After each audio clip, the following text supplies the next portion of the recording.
We're going to head into the better half of the program. I mean, I think the interesting, sort of, and I didn't want to get caught up in sort of the classic libertarian argument that I get into with libertarians, because I think there's a lot of value in talking about these problems and recognizing these problems without even necessarily getting into an argument about the solution here. But I happen to think that if you can get politicians to stop funding, if you can get the political will to stop funding police departments to fight terror or the war on drugs, you certainly can muster the political will to get them to continue to fund, but put restrictions on how that goes so that the execution of those plans is more in line with what you've sold in the first place. You can say the solution is just not fund these departments, but they're still going to have funds, and you're still going to have, Buffy, Police Chief Buff, who's going to look at those new toys and say, that's where we're going to spend our money on. Because that's the thing that we can show people.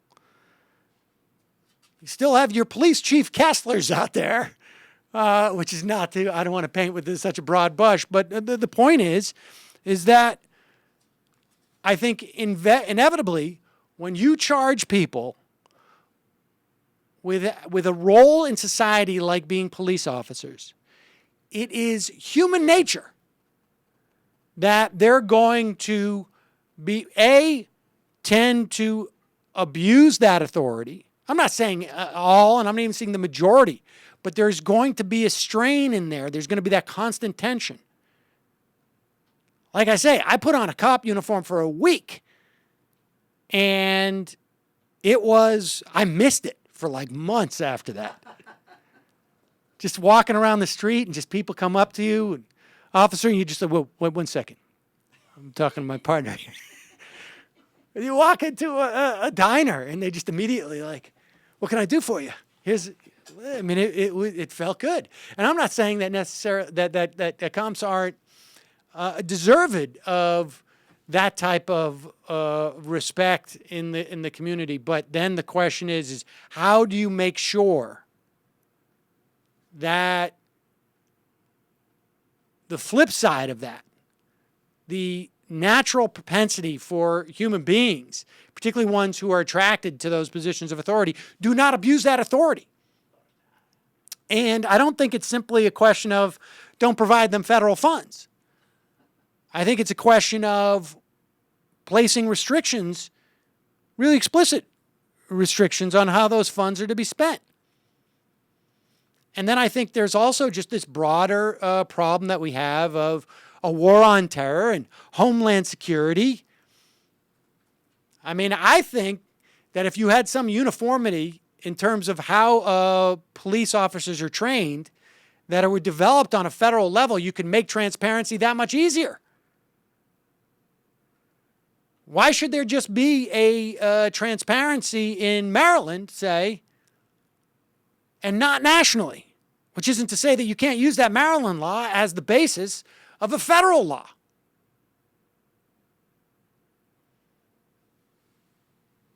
And so, that's, I think, where, from a solution orientation, we diverge. The problem isn't that federal dollars per se were the only impetus to this. It was a whole raft of things. And it's federal dollars that may be the best instrument in which to curtail it. But, we've got there's a lot of tides pushing against this, not the least of which the Supreme Court, which consistently favors police authority over civil liberties, it seems to me. But very interesting discussion, and definitely something important to be thinking about. And, like I say, when I don't remember what context it was that, maybe it was a youth group I was involved in that had this cop come in. I think the cop was a friend of my dad's who was part of the SWAT team, but he was a normal cop, but then they kept the SWAT stuff.